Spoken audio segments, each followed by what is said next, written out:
The study was done by myself, and don't sacrifice Oxfam.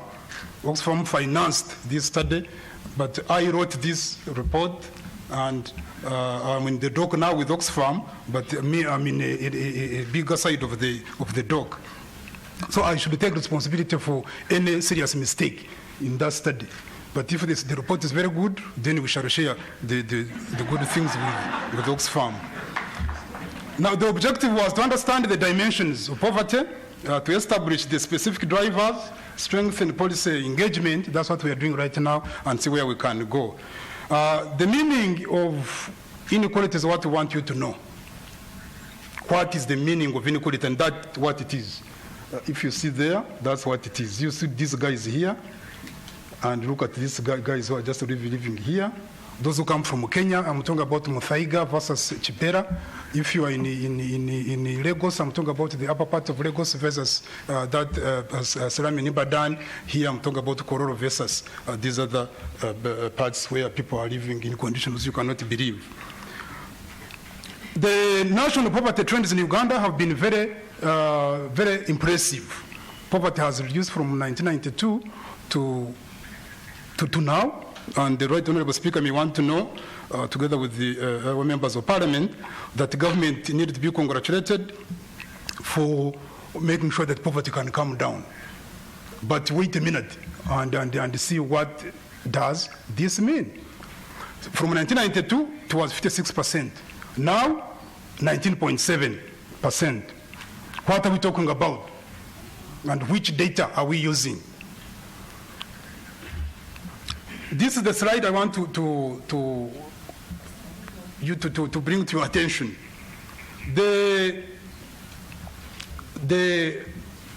56% which was poor, and the 19.7% where we are now. Every 10 people that you see in Uganda, 2 of them cannot afford the meal. That's what it is. 20 out of 100. 2 out of 10, and 1 out of 5. This is not a very bad situation, as you can see. Now, what we are talking about that is bad is that actually who is part of that 20%, 19.7. And this is what it is. I want to draw your attention to this. Do you see this? This is in the central region, and it's just 6. But look at this, which is 47% of the population, northern Uganda, which is a part of Uganda as well, that still is living under that situation. Now, if you want to now use that data the way we use it, then of course it is going to hide most of those things we are talking about. So you need to interrogate the data and find out if you say 20% of the people are the only ones living under poverty, but in 1992 it was 56, government has done extremely well, isn't it? Government has done extremely well. What is that vis-a-vis the Ugandans whom you are talking about? This is the reason why you are seated here. You are not seated here to be told that we are doing very well, but you are here seated here to ask yourself whether you are part of that doing well, which you are talking about. That's the reason that all of you should be. So in brief, Central region is 6, Northern is 47, and let's do this. If Central region is 6, and in 1992 it was 45.6, it is now 6 here. That means that for these 72.2% who were also poor in 1992, and they are now 47 here, how many years is it going to take them also to reach here? If you just those who are just crude mathematics, forget about log odds and so on, crude mathematics, 6 minus 47 is 41, divided by 20 to get it is because it's every year, it is 1. So it will take actually 41 years from now to be able to be with the same people who are in the central region. This is not good, ladies and gentlemen. It's not good at all. Now, how about if we say poverty is reducing, who actually is reducing in terms of being poor and is improving? Is that this, the way we calculate this, those of you who may not have gone in very serious mathematics and economics classes, is that, let's go to a little bit of economics class, very elementary economics, just right now. The way we interpret these figures, this one and that one, is that if all the money that we had now, just right now, give the money to Right Honorable Speaker here, all of us, and she distributes all of that money to us now in this room equally. It is the simplest, the way we explain this, is that if we take now that money equally, all of us, that figure, that graph, the way it is moving, the figure should actually be 0.0. If every Ugandan was now getting the right money, if we are all getting equal money from the GDP and from the national budget, everybody gets the same, you get that number 0.0. However, if the whole of that money is just eaten by one person, just got by one person, that number would be 1.0. That's how we measure countries. The country which has been beating all of us in the whole world for the last 10 years is actually Norway. We need to congratulate Norway. And then Iceland, which was, of course, a province of Denmark up to 1985, and it broke off. Iceland now has beaten Norway 2 times. Now, it is now Iceland, Norway, and Uganda. The other day was representing you, Right Honorable Speakers, you know.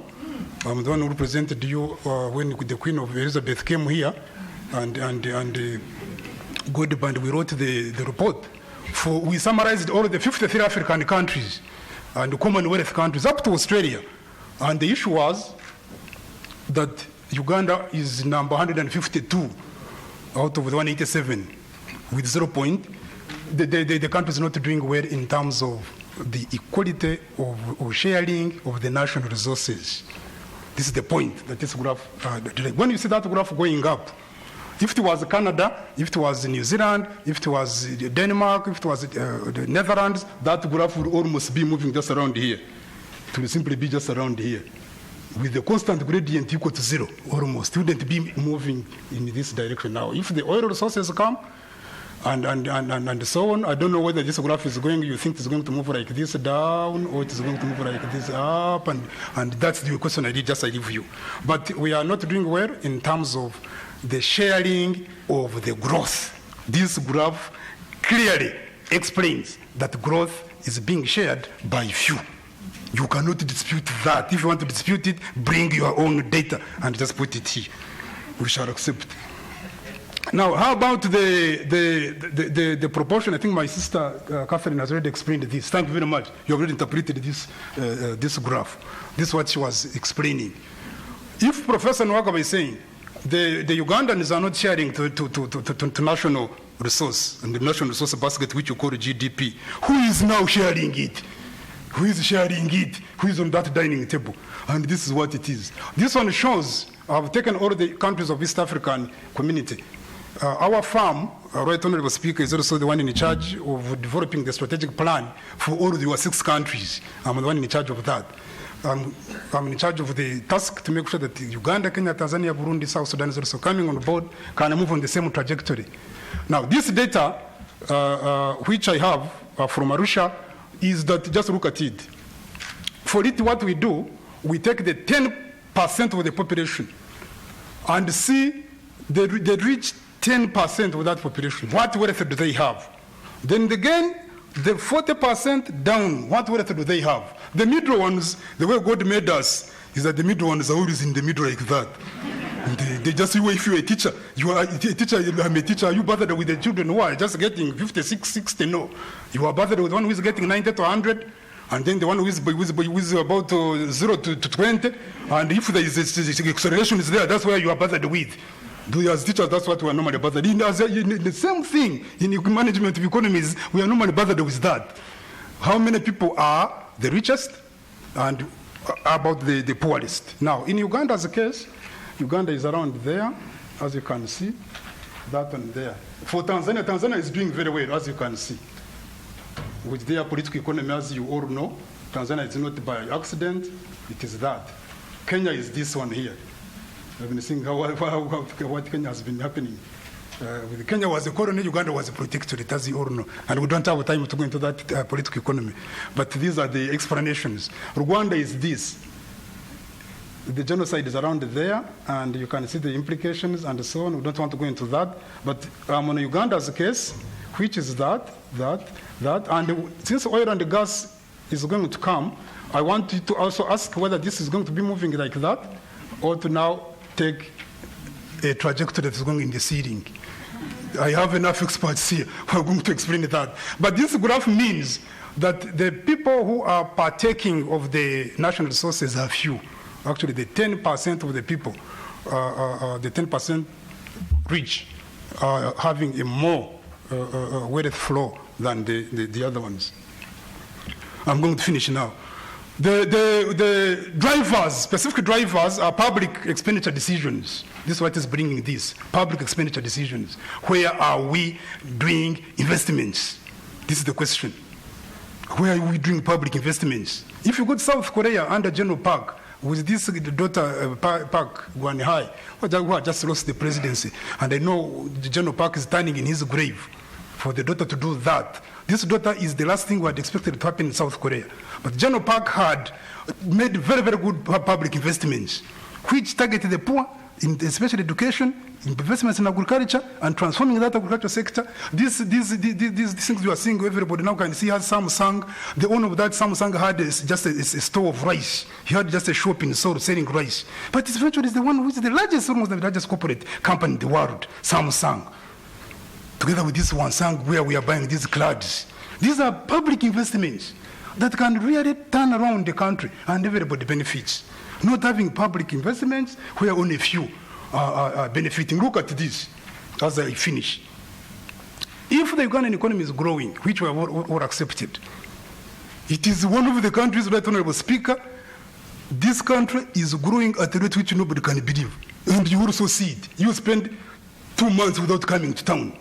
You will see how many, again, arcades have come up. And that's how we measure GDP.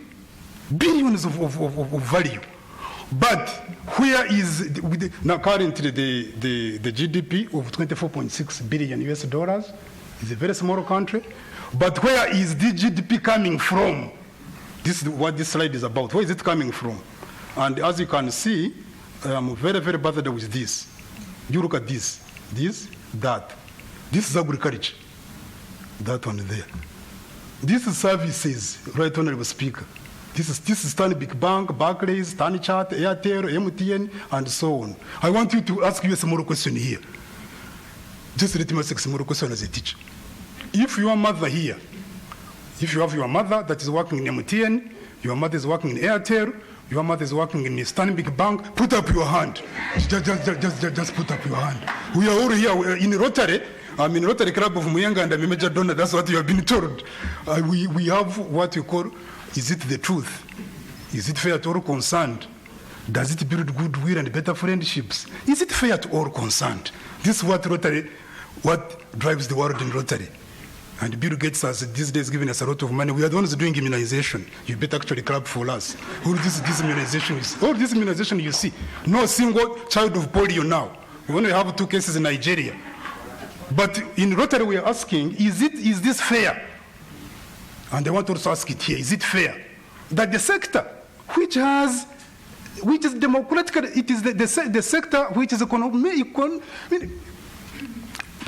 80%, 76, right, Honorable Speaker, to 80% of the people working in the agriculture sector, contributing 22.1% of GDP, and 44.3% of GDP coming from now Airtel, MTN. But I'm not saying we shouldn't have direct foreign investment.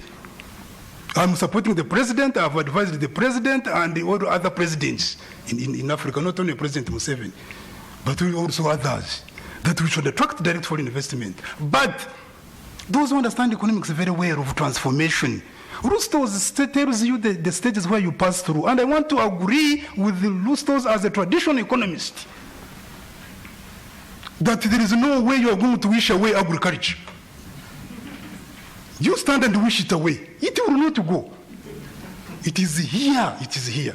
And you cannot claim that you are not going to put investments in agriculture because you are having borders.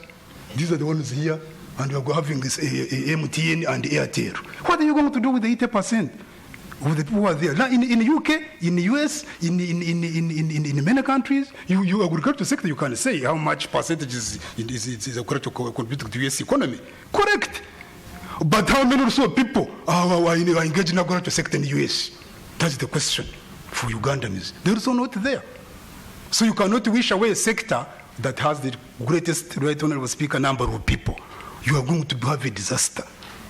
I therefore want to advise the government here. I want to advise Uganda government very, very emphatically that we must do something serious on agriculture, especially in investment, in financing, in insurance, in land tenure system and management regime, that something must be done on agriculture if you want transformation. If you want to tell me that we're going to have motor vehicles and compete with Japan and Toyota and Mitsubishi, you go ahead, that you're going to compete with Mitsubishi. That you're going to compete with Mitsubishi. You are going to have agriculture capture the global chain and capture global money and capture the global niches where money is. But with the sector that you are familiar with first. And once we are done with that and the number of people there, then you can move to manufacturing. After all, manufacturing, we need agriculture. We also need agriculture. And you need aggregate demand for the other people in agriculture to consume your commodities. That's what General Parker did in South Korea. That's what people in Malaysia did. So that now people who have money can buy your commodities. Otherwise, are you going to tell me that you're going to be an export economy only? And who's going to buy your products? Ugandans will not buy your products. Which products are you going to be those? So you need agricultural sector, you need services, but you are jumping. In Uganda, you are jumping the gun. Basoka kwavula, that's what the Baganda say. Basoka kwavula, you cannot have a child who is just from the mother's breast and just running. Even the mother will run away if you have a child like that. If you are a mother here, won't you run away? Your child who is breastfeeding and start running on her legs or his legs, you run away because he's just working out of the normal. In economics, that's also what it is. I'm just finishing, Charles. Next is the trend in agricultural budgeting. This is the work of the right honorable speaker is here. She's the one who is in charge of our money, in case people didn't know, to appropriate it. She's the one who appropriates. The president only gives us, but you're the one who appropriates. She's the one who tells us this money should go here and this one should go here. If she refuses, the money cannot go in that sector. And we want to thank you for the good work, Madam Speaker. But we need you to pay attention to the financing of agriculture. It has been oscillating between 5%, I think now it is 3%. It is not possible that you can have serious investment to lift now the other 22.1% GDP with 3% budget for agriculture. And the Honorable Samba is here. He's the world specialist in that. And we have agreed it is not possible to transform this economy. Don't ask many questions why the economy is not transforming. People are in a sector which is economically democratic, the most economically democratic, but is not the one now partaking of these investments. Last year we have corruption, which is taking most of the resources. And then we have inequality in job opportunities. I'll leave that to discussion. Land access and insecurity. This one, Ugandans, we are new. These are new things which we have, particularly issues of the land grabs. Dr. Muhumuza is here, you can see him. Land grabs in the oil region, land grabs everywhere. People cannot invest seriously unless there is the security of tenure. You know, Mr. Speaker, the problems we have in Bunyoro with the Bachiga who migrated there is that the Bachiga who migrated to Bunyoro did not have to own the land that they have. But the Constitution under Article 237, Article 246, if you synchronize those articles, you, especially subsection 1 to 8, you will realize that you don't need to own land in order to invest in it, but you need to know what they call vested interest. The Bachiga had to invest in that land. I know no university here can open unless this Bachiga and everybody in these areas in Kasesa have brought beans and maize because people are producing on this land. So people have land access is very, very important. It's extremely important. People cannot have anything on the land unless there is access and utilization of that land. Other drivers are in access to financial capital. This will come in discussion. The banking is only 8.3 banked population. And I will bring to your attention, right honorable, that in some countries which are near to us is as far as 40%. Then you have regressive tax policies. I'm sure somebody from URA and finance are here. my friends in finance. You cannot have taxes which are narrow, the tax base which is still very narrow, people will evade tax. Let's broaden the tax base. And also let's not have the poor to be the ones taxed. And then the rich have the tax holidays. This will not work. Let's go to Turkey and see how Turkey is handling that process. And also in Addis. And then you have social cultural practices that keep women poor. These are very clear to you. And then conflict and insecurity. The red flag, which is, I think, our last slide, is that I want to bring to your attention this, Catherine, I think there is another slide you should have brought people to their attention. The 10% here, this 10% of the Ugandan population, look at just 10% of your neighbors and so on. They were sharing 29.9, is what Catherine was talking about, and these days they share 36 to 35.8%. They have been growing at 19% positive growth. Now the last ones who are 10% last, they share just 3.2. The 3.2, let me speak Keith Mwakani's language. The 3.2 has now declined to the 2.5, the 2.5 only of the national budget. So right now, Speaker, even the small share of the national cake, if you want, which the poorest were sharing, has also reduced at a very serious rate, while the other ones has increased. These are not good indicators for a country which is supposed to be stable. These things, right honorable Speaker, are not good for, I think I just finished, 30 seconds. This is not good for a country which is looking for stability. So we need people to be rich. We are not saying people should not be rich. But it's not good, you all know it, to be rich at the expense of your neighbor. Robert McNamara, as I finish, he was our president of the World Bank when America was fighting Vietnam, and he was Secretary of Defense in the Pentagon. He said this statement that the poor can be scattered and you don't mind. But once the poor are conglomerated and you continue ignoring them in that conglomeration, they can deal very, very destructively to you, or you have to deal very decisively to them. You need to harmonize those positions. Otherwise, you are going to tell me that you are going to build a house and erect a 14-feet wall. It is not possible for you to sleep in that house. Are we sleeping in those houses with 14 perimeter walls? You will not sleep in those houses. I was in Canada at Munini Mulira's house, going for hospital check-up in South Lake Hospital in Toronto. And I had to work in Ottawa. We had just work in Ottawa to look at African money, the money which is coming in South Africa, and these Africans are stealing it. Just all the money being stolen. So when I finished work in Ottawa, I just continued to Toronto. Let me go check at my hospital for a little bit of check-up and so on. The people in Canada, not only in Toronto, Toronto is like Soro of Uganda. It is very many kilometers from Ottawa in the capital. And that's why the hospital here where I was, if you want to know how inequality is. The hospital, I was in the hospital, eventually I went for a surgery actually. Liver surgery, I took a liver surgery. 3 hours, 17 minutes in the theater. And when I came out, I was in the hospital alone. Where are people in the hospital? There is no sickness. In fact, this was the sorrow of Canada. I was told if I died at the operating table, the hospital superintendent should have resigned, the Minister of Health should have resigned. Nobody is supposed to die, whether you are a hospital in Kisoro or in Karamoja, or there is no reason of coming to Mulago. For them, that's how their countries are. There's no reason. And I finished the operation and came. In fact, I've heard now that hospital, when I was discussing with the Munini Mulera, he's organizing for us. As I sit down, I need to tell you this also. Our Ugandan, in the names of Sam Owori, is the one who has been elected by Rotary International as the Rotary President of all 192 countries. This is a Ugandan. He's a Ugandan. So I think there is equality now almost at the global stage. Only in Uganda is what we want now. So I left Toronto very, very happy. Whether you are in Kisoro, whether you are in Mulago, whether you are in Kotido Hospital, you should get services, isn't it? That's the message. And it was operated very, very well without any problem. I don't need to go to Mulago.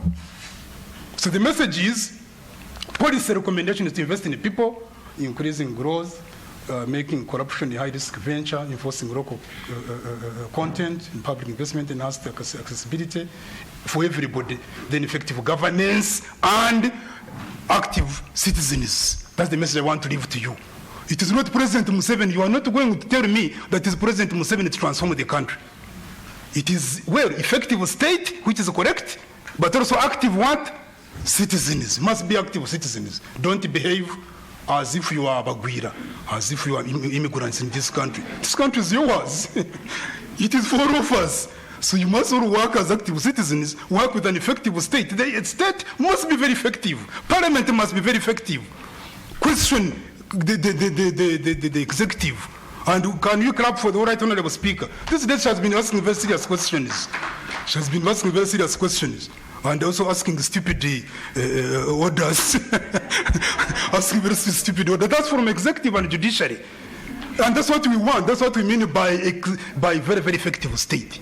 A state which is alert. And also we shall also be alert.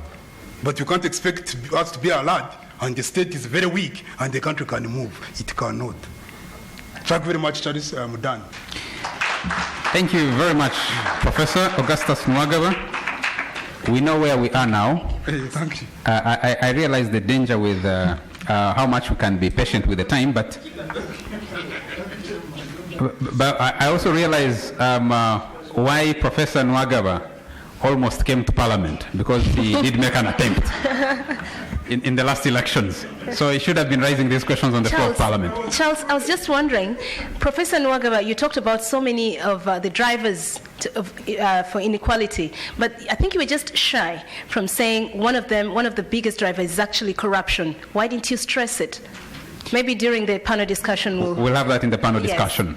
We have a live audience, so for our viewers on NTV, thank you for joining us. They've been with us for some time since Professor Nwagaba started, but just to bring them up to speed and to also ask us who are in here, especially the people at the back, that if you keep moving up and down, you are running in the images on TV, so kindly minimize movement. And when we make our contributions, let's make sure that we're giving each one an opportunity to make their contribution and then be able to move on.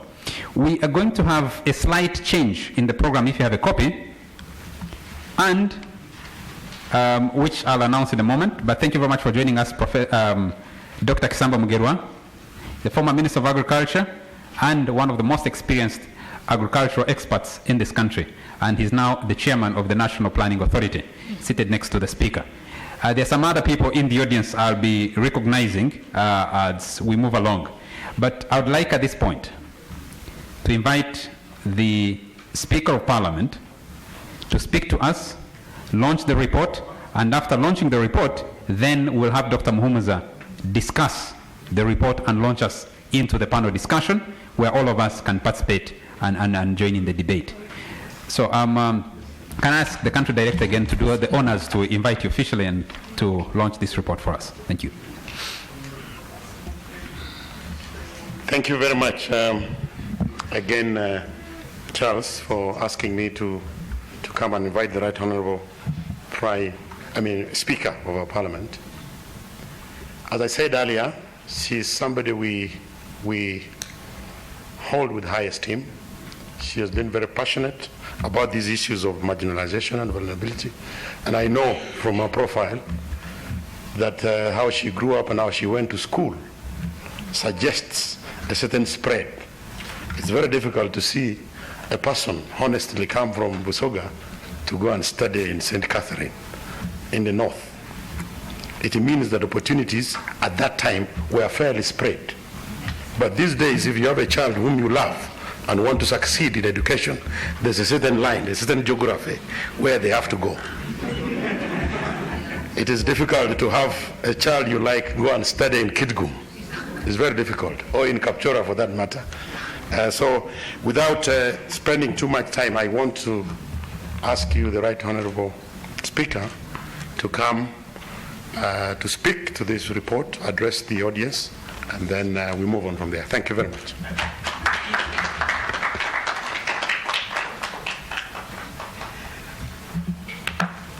Thank you very much, the head of Oxfam. You know, I want to tell you something.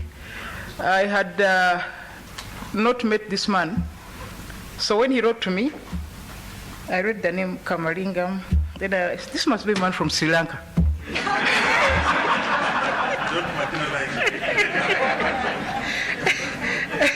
But I'm happy to know that he's made in the highlands on the Kenya-Uganda border. So Dr. Ksava Mugirwa of NPA, our distinguished academicians, development partners. I don't know whether are my members here. Yes. Some of my members are here. Yes, thank you very much. I'm glad to see you. And I want to thank Oxfam for giving me the opportunity to speak on some of the issues that I've been talking about for some time, to be able to highlight issues of inequality and bring them into the public domain so that we can all understand them. Unfortunately, sometimes at the end of an exercise, that's when you realize that there is something you didn't do, the people did not consult, but policy has gone, and it has to affect people. Last financial year, after we'd done I think it was the finance bill, we had been working on the taxes, adjust here, raise money, and so on. We had been fighting a battle, for kerosene, to remove the taxes. They said, no, you must find money from somewhere else. So unfortunately, the lot fell on water. Now, 2 days after, maybe about a week after we had made that adjustment in taxes, I received a call. So a woman rang me and said, I wanted you to know that the adjustments you made in the taxes have reduced my supply of water. I used to be able to buy 5 jerrycans of water, but now I can only buy 2. I don't know how I'm going to run my family. I said, oh my God, what did we do? So I told her, okay, let me undertake that next financial year, I'm going to be alert on this issue and make sure that we resolve it. So, and then I remembered, I think when the 7th Parliament, there is a microfinance law we made, and we made the minimum, what do you call it, you bankers? What you require to start a bank? 4 billion. Yes, 4 billion Uganda shillings. Passing it was simple. Because we had that time when these banks were closing down and so on. So we said, okay, 4 billion. Then afterwards said, but suppose me, Rebecca Kadaga, wanted to start a bank. Where would I raise the 4 billion from? If a youth wanted to start a bank, where would you raise the money from? But it had happened. The law had been made. So there are many things that happen, maybe because of not deep enough consultation. The bank, Honorable, my friend, that's one of my favorite bachigas. Banking services. I'm proud to have 2 banks in Kamuli. I'm proud because Stanbic and Centenary. I'm proud because I had to lobby hard to get the Centenary Bank from the Archbishop. Each time we had several archbishops. So, I had been writing to the Bank of Uganda to say we need more services on this side. And in my letters to the Minister of Finance and the bank manager, Bank of Uganda, I said when I was young, there were 3 banks in Ikamuli. The Cooperative Bank, Greenless Bank, and Barclays Bank. So I kept saying, if in the 60s those banks were viable, what's happening now? No one could answer those questions. So,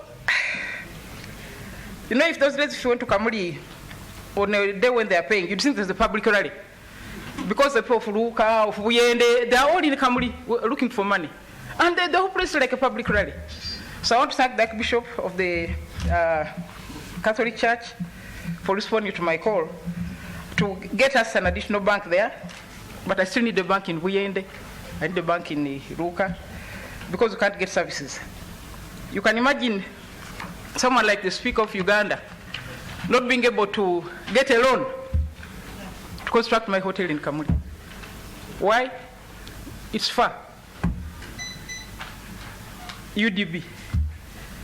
I applied to them. They encouraged me. You have done 3/4 of the work. Hey, we shall give you money. You bring this paper. I don't do this. Hey. I wanted 600 million shillings to complete, not to start a hotel, complete. So after about 9 months, I said, but madam, you had applied for too much money. Maybe you take 200. I said, gentlemen, if I wanted 200, I would have said it. I want 600, so I cannot take the Uganda Development Bank. Speaker.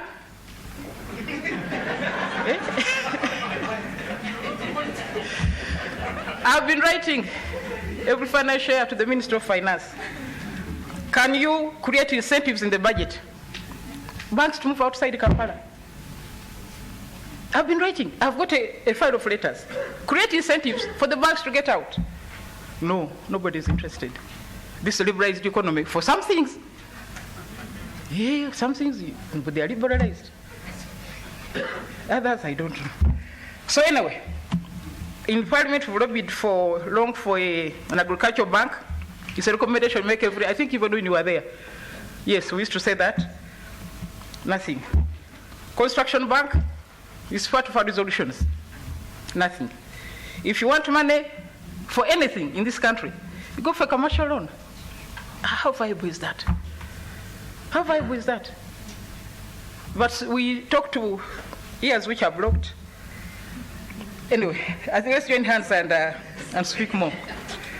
On the issue of equity, I think I've done my work. We have introduced in the Public Finance Management Act the certificate of gender and equity. But took us 11 years in that house. 11 years. And even now, the Ministry of Finance is fighting it. Last year they tried to come and that they wanted to repeal. I said over my dead body. Now the other week I heard someone said, "Madam, they are coming again." I said, "They're coming again." I said, they'll still find me there. And no one would repeal that law. But you know, why did you need a certificate of gender equity? The issues which have been talked about. Who has got what? Who is getting what? For whom have we planned? How much? That's why we did that certificate. But the Minister of Finance, they're really busy. But I'm here. So, yes, I accept that the issues of inequality are there. Let's work together to make sure that that we can, if we cannot eradicate, let us lessen them. I think with all our collective voices, we have the power to change the situation. And I think the time is now, and let us do it. So I really want to thank Oxfam for sponsoring, Professor Nwagaba for doing the needful.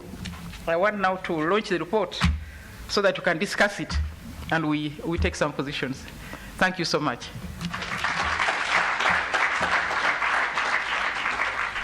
Madam Speaker, may I request that the beautiful ladies behind you there, just behind the podium where you're standing, is where you're going to do us the honors to launch the report. Yes. Need to move.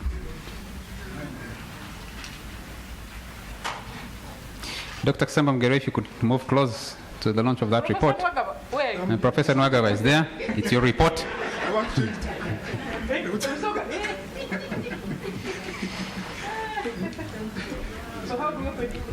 For our TV audience, we're coming live to you from Serena Katonga Hall, and the Speaker of Parliament, the Honorable Rebecca Alitwala Kadaga, is launching the Oxfam Inequality Report, looking at inequality in Uganda. And asking the big question, who is growing? So let me comment this report to you. Read it, understand it, discuss it, and let's find a way of reducing the inequality. Thank you so much.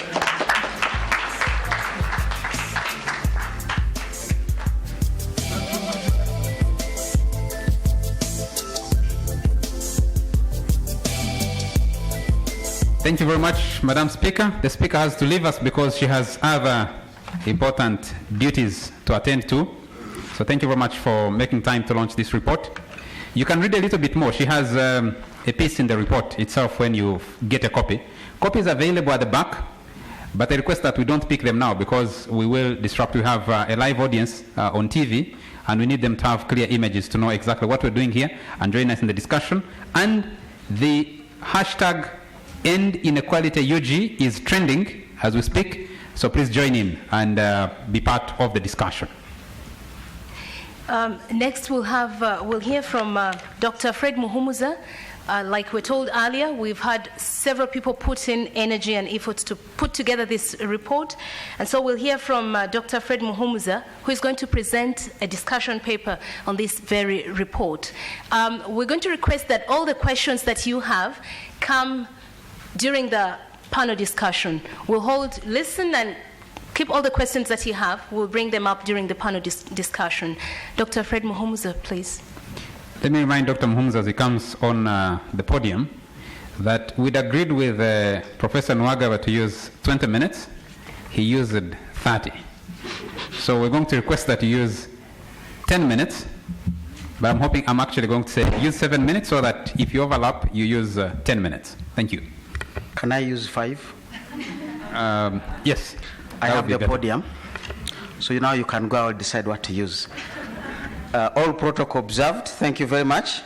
Mine is to emphasize a few things on the way of going forward, but also to recognize that the report touches quite interesting issues. For once, you have a report that goes further than just the 19% movement of poverty from the 56 to get into the segmented disaggregation of percentages, who actually is getting what.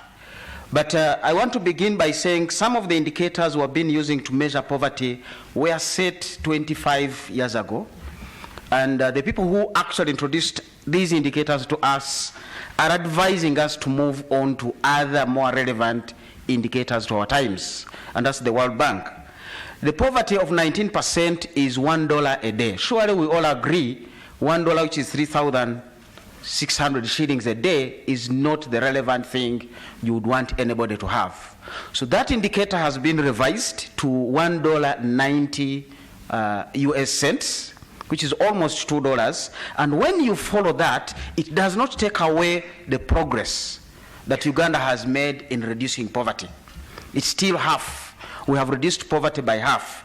But it brings in the reality that now the poor or poverty levels are at about 34%, which speaks more to what me and you see rather than the 19%.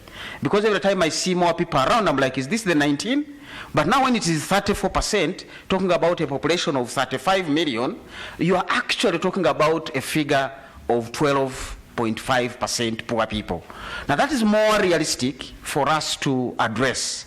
More realistic for us not to sleep and slumber that we have made progress, but to know that there is still a journey ahead of us. And I don't have to go through the decomposition of deciles, which showed us that even the growth we have registered is going more to the rich, which is similar to the global figure. And by the way, the global figure where they are saying there are now 8 people sharing what 3.5 billion people own, that figure has reduced from 63 in about 2 years, meaning the inequality is even accelerating as we go along. The same is true in Uganda, and I will touch on one of the key drivers of these inequalities and how we possibly want to address them.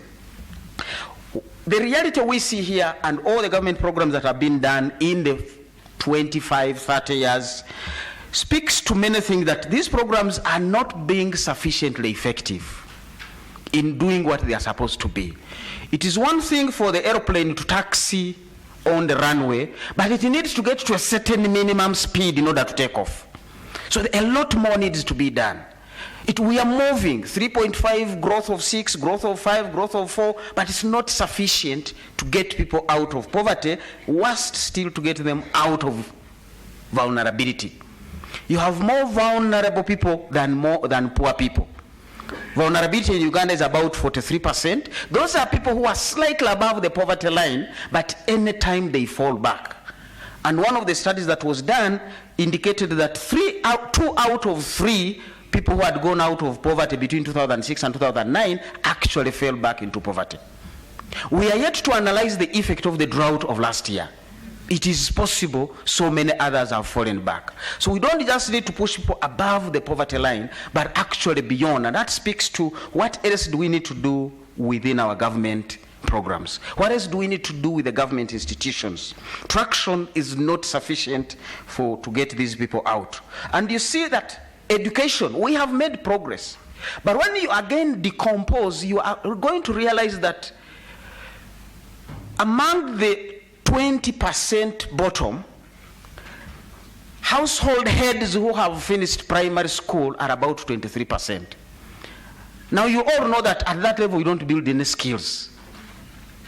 When you make it 40%, the figure drops further even to about 11%. So you have more people who have gone to school, but they have stopped in primary, where we don't even build skills. So you can no longer expect the benefits of education to come out of those household heads who never went beyond the primary. So much as we are saying we have made progress in education, we are yet to get the traction needed to get these people out. Access to health services, access to land, the issues have been raised here, access to justice. These are the perpetrators of inequality. There are a lot of people on the surface, the programs are there, but the programs are not impacting the population as we would expect. So we need to have more effectiveness within the government programs than we have actually possibly believed we are having. Number 3, what are the challenges? Effective government. As I've said, there are lots of government programs, but they are not effective. We all know, and it is not a lie, government itself will tell you implementation of its programs is cumbersome. The other day, the World Bank suspended loans because of implementation. So if programs are not being implemented, how do we expect the people to move forward? So we really need to say, where is effective government? What has happened? How do we bring government back? Is decentralization working? What exactly is going on? You get to a hospital, and I saw the report that came out of Mitiana where a mother died because people asked her to bring a tube to transfer the blood from the bottle into our body. They said we don't have them. But actually the government had delivered over 400 of these tubes, and they were in the hospital setting. So if these kinds of things continue, people will continue to die for free.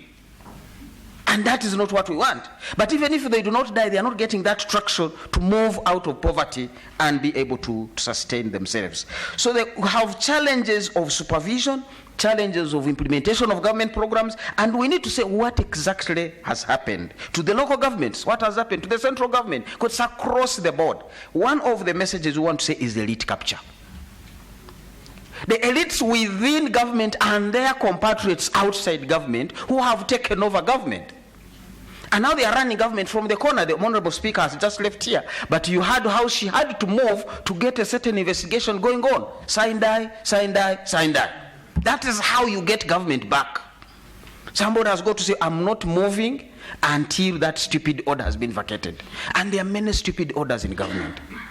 They need to be vacated.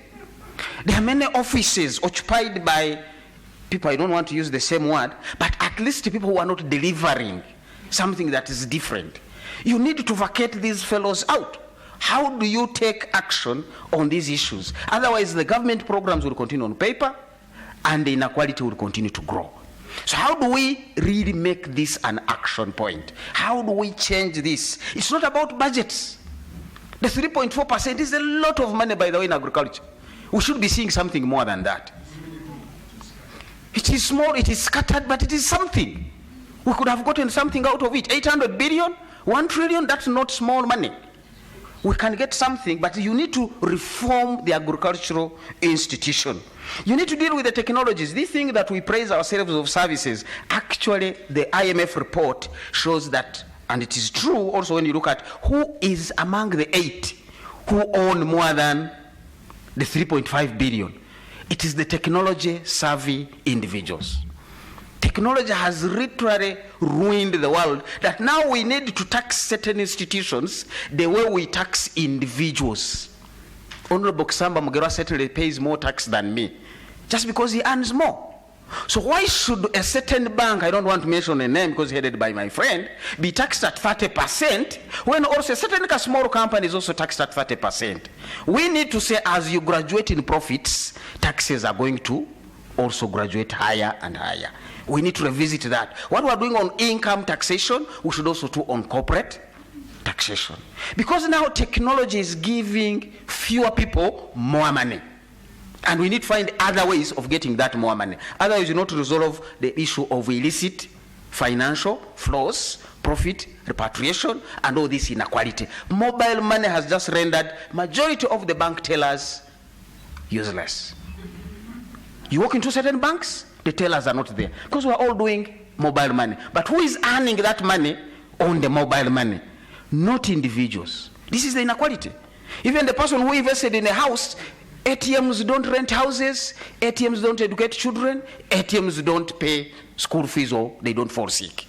But remember, somebody is earning out of them having replaced a bank teller who was doing all those things. So inequality versions have taken different shapes that we need to be much wiser than before. We cannot continue with the status quo. One more minute. Going forward, I have already said most of these things that I have said. We need to take action.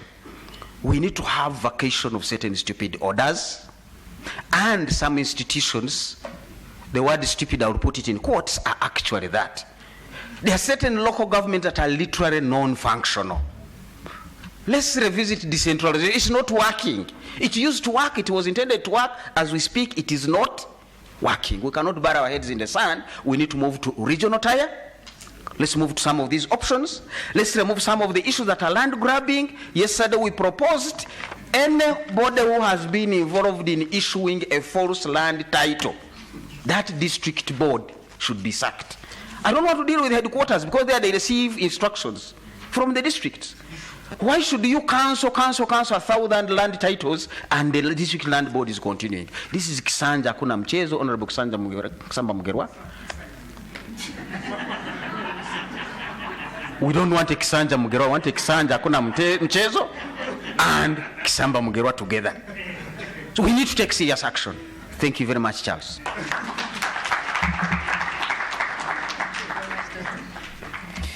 Thank you very much, Dr. Fred Muhumuza. Somebody whispered to me, sometimes we tend to think that people like you are celebrities and everybody knows about you and who you were. But somebody told me they actually needed to know who you were. Dr. Fred Muhumuza is an independent researcher with expertise in economics, econometrics, development economics, and consumer economics. What better person to choose for this presentation? Thank you very much, Dr. Fred Muhumuza. Thank you very much. We're still coming to you live from Serena, the Katonga Hall, and it's the launch of the Oxfam Inequality Report. The question is, who is growing? And our hashtag is inequality and inequality UG. The hashtag is and inequality UG. You can join the discussion from wherever you are. So we keep talking about the inequality situation in Uganda. Always the risk of recognizing some people and not others is that you miss some important people. But I'll make mention. We mentioned Dr. Kisamba Mugerwa. Let me also make mention that we have the IMF country representative, Miss Clara Mira, with us in the audience. You're most welcome. Ladies and gentlemen, we're moving into the part of this report where we can be able to strip it apart, understand it, and locate ourselves in it and our responsibilities. Oxfam and the partners have brought together a wide range of people. We have district leaders. Someone was talking about decentralization, and Godba was asking, where did it work? Maybe we'll be told later. But we have district leaders amongst us. We saw some 2 members of parliament. We have people from civil society, from the church, from development partners, academics or academicians, whichever way you take it, and some students. So let's get into the discussion. I'd like to invite the following people to move and occupy these seats, tell us from their fields of expertise, and we'll also ask some questions about this report. May I invite to join us from Kampala City Traders Association. Kasita. Issa Sekito. You're welcome, Mr. Issa Sekito. Actually, when you talk about Kasita, do you know people call him Kasita? People think he's Kasita. So when you talk of Kasita, people actually think of Mr. Sekito. He is called Mr. Issa Sekito. He's not Kasita. May I invite Professor Julius Kiza from Makerere University to come and join us in the panel here. I haven't seen Irene Ovonji. Irene Ovonji? Yes, I can see where she is. Yes. The Honorable Irene Ovonji, Chief Executive Officer of FIDA and Chairperson of the Board of Action Aid International. And a renowned women's rights activist. You're welcome. Irene's titles are very many. She represented us in the East African Legislative Assembly. Oh, there are so many. If you started listing them, we would spend the whole night here. Stella Grace Lutalo, Country Coordinator of Participatory Ecological Land Use Management, Pelham, Uganda. Please join us.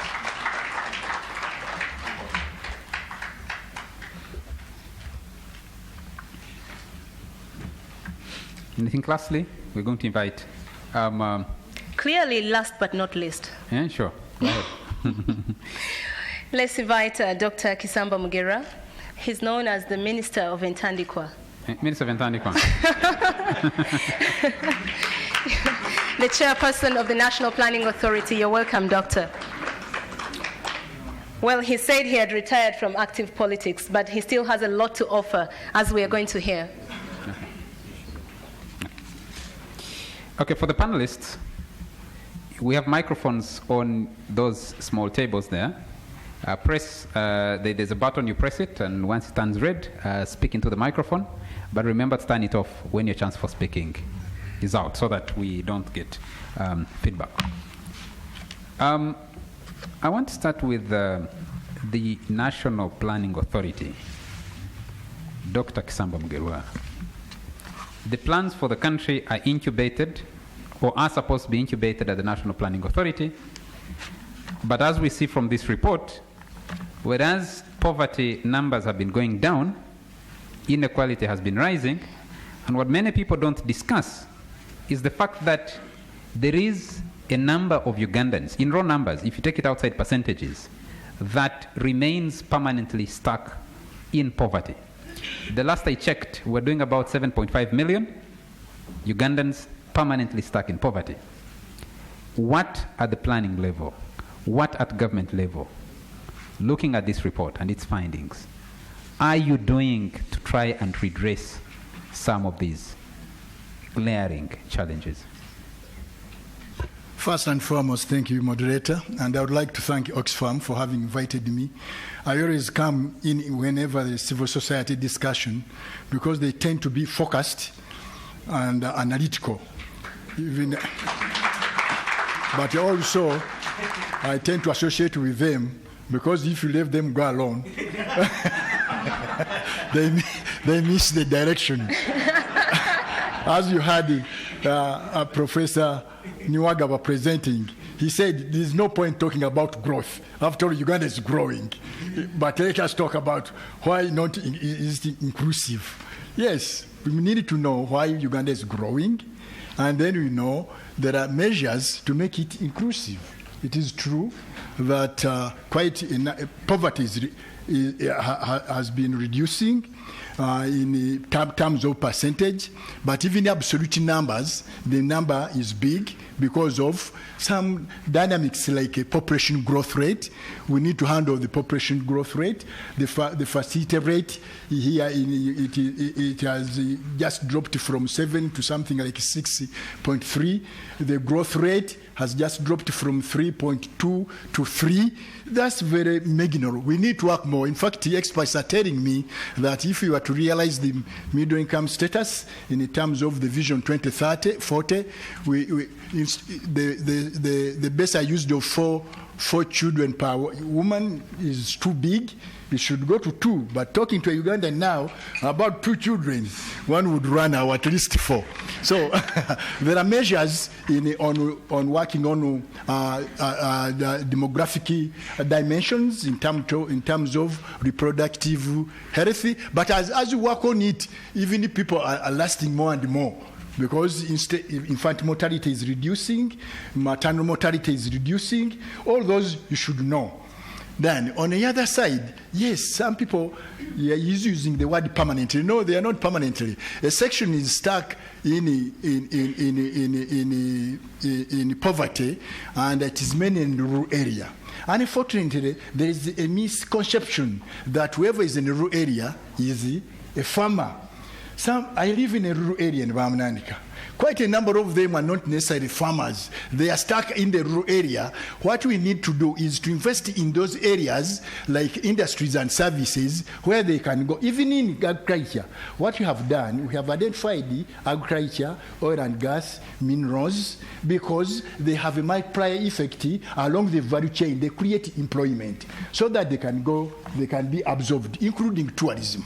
So we need to, agriculture is tricky, is important. I agree with the submission that we need to invest more in agriculture, but you should know not only in primary production.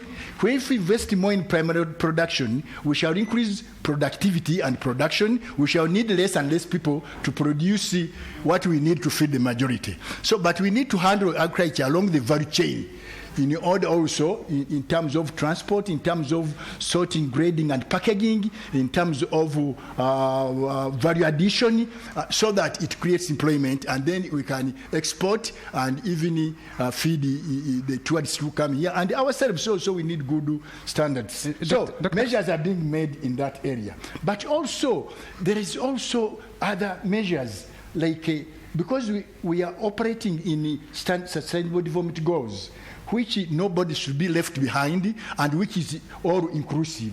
That's why social protection issues, like universal primary education, is a social protection matter. Like these handouts to elderly people is a social protection matter. But the coverage is still is still very, very small. These policies, we need to inject more. But where do you get that money?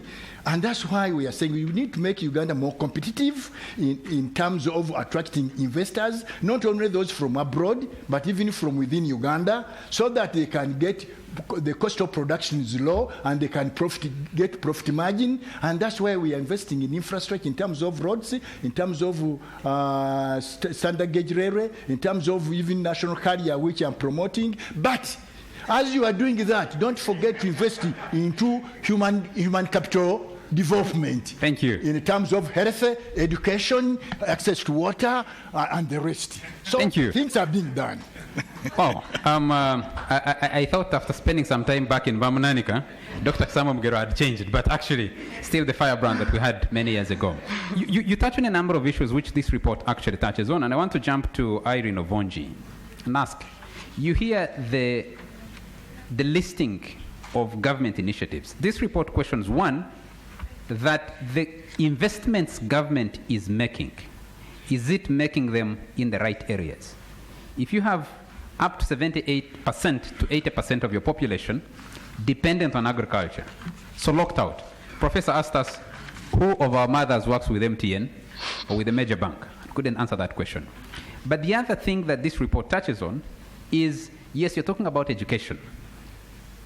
Education, which is supposed to be an equalizer, is no longer available as an option to equalize our society. So where do those, because you have worked at high levels for very many years in terms of policy making and framing, you have listened to Professor Ksamba Mugerwa.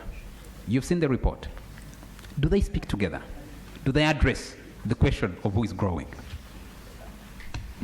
Thank you, Charles, and good afternoon, both to those in the room and those who are watching on television. I'm not an economist. Let me give that caveat. I'm a lawyer.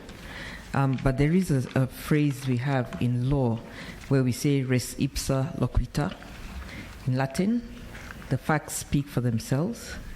So you're asking me whether the investments are being put in the right place. And I would say the facts speak for themselves. You know, one of the targets that we have as a country is to be middle income. I forget what the date was, whether it was 2018 or 2020. And I think the facts speak for themselves, whether by that date we'll actually be middle income status country.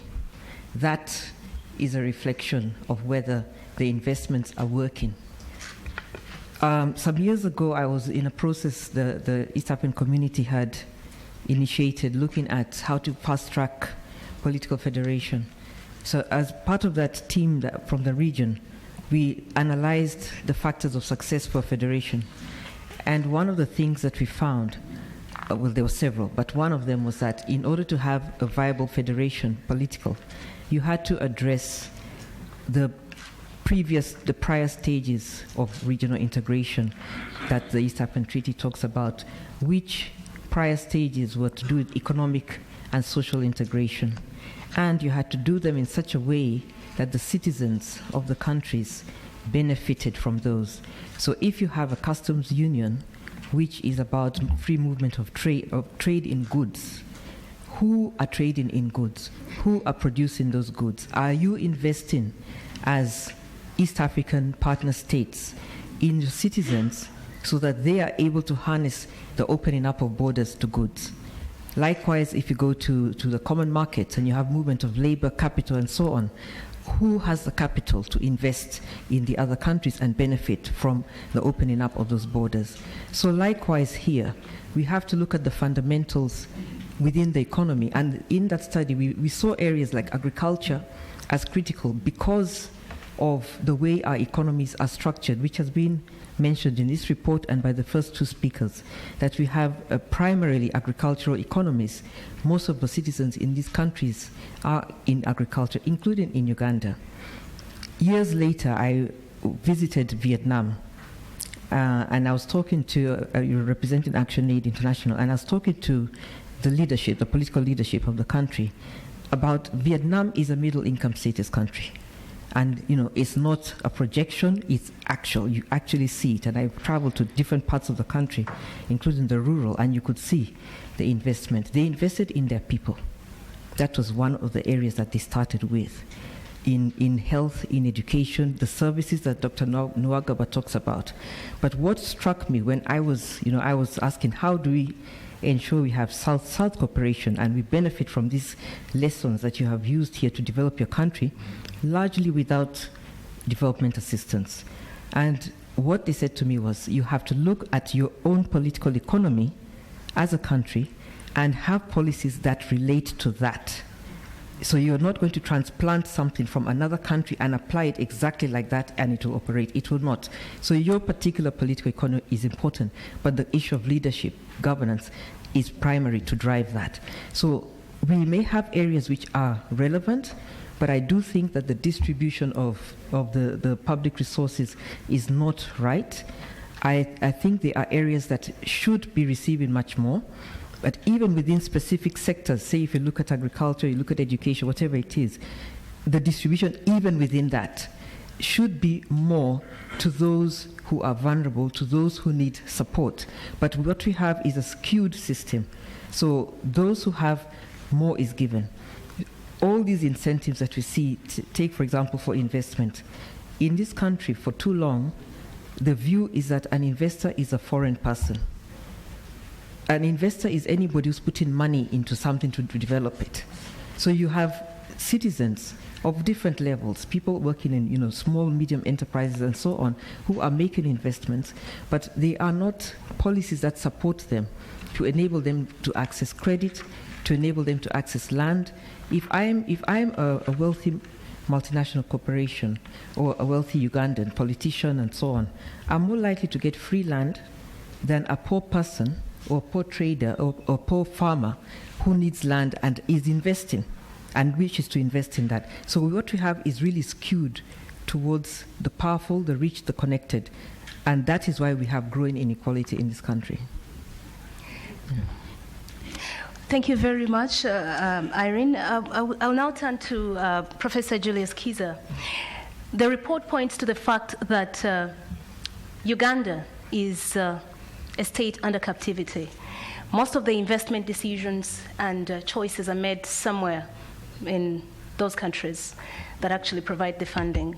To what extent do you agree to this? And if so, what can be done to address this and change, bridge this inequality gap? Because most of the investment decisions, we see the budget allocations going to, the big chunk of it going to things like security and at the expense of sectors like education and health, which actually have a direct positive impact on the population. So do you agree to this in the first place, and what can be done? Yeah, the problem with this friend of mine, she asks many questions in one. Now, when she says, do you agree to this? I don't even know which one. The fact that Uganda is a state in captivity, a nation in captivity. Yes. There is a fundamental problem of state capture. And the capture, conventionally, is attributed to foreign forces, defined as foreign national interests, sometimes organized in form of foreign aid, which is defined as assistance, but driven by the agenda of furthering the interest of the donor. But oftentimes we forget that, you see, state capture has two phases, not one. The first phase, which I think is fundamentally important, is the national phase. There is it is Dr. Martin Luther King who said, no one will ride your back unless it's bent. So if there is any foreigner riding your back, it is because your back is bent. And therefore the solution is not to continue blaming foreigners. The fundamental solution is to raise your back. And this applies even at a social class level. If you think you're a victim of gender discrimination, if you think you're a victim of oppression, the fundamental problem might be yourself. What have you done to ensure that you address your vulnerabilities, to ensure that you straighten your back, and therefore nobody rides your back? Now, this is not to say that there are no vested foreign interests. They are always there, and they are permanent. The foreign interests are permanent. Let's make no mistake. But countries that have addressed these foreign interests sustainably, Taiwan, Korea, Japan, etc., Vietnam, these are countries that have said, look, we must define our problem in terms of what's doable within the jurisdiction of our state. And so we can do certain things right.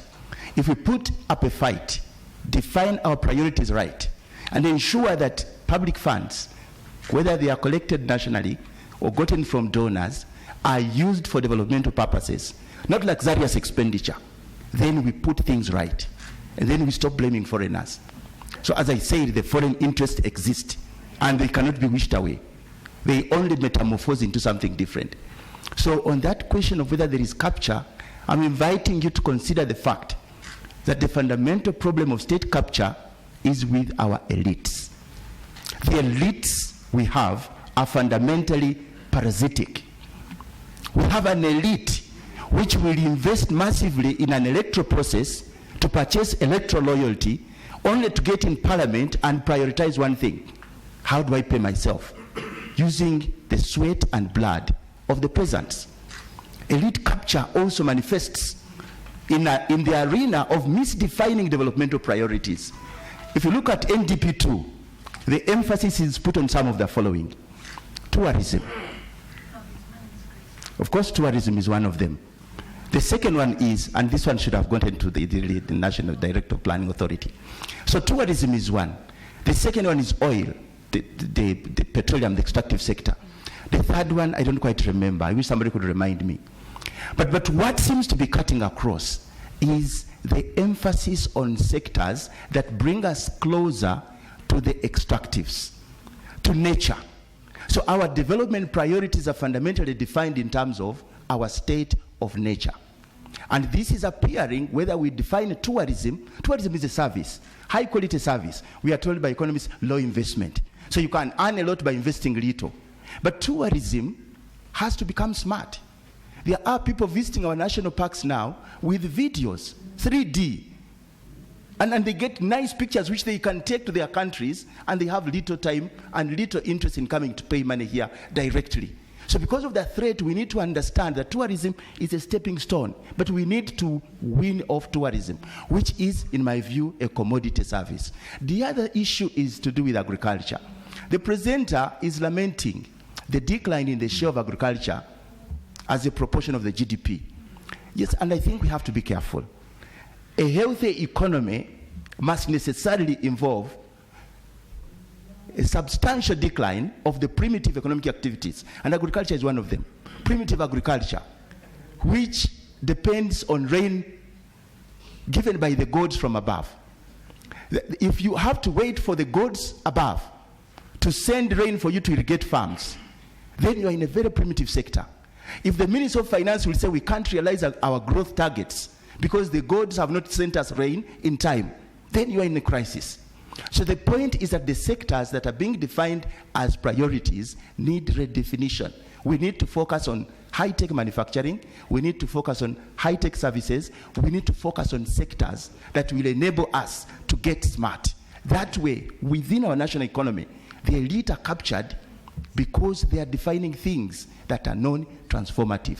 They are promoting growth with no structural transformation. Very finally, our elites are captured at the level of ideology, the level of world view.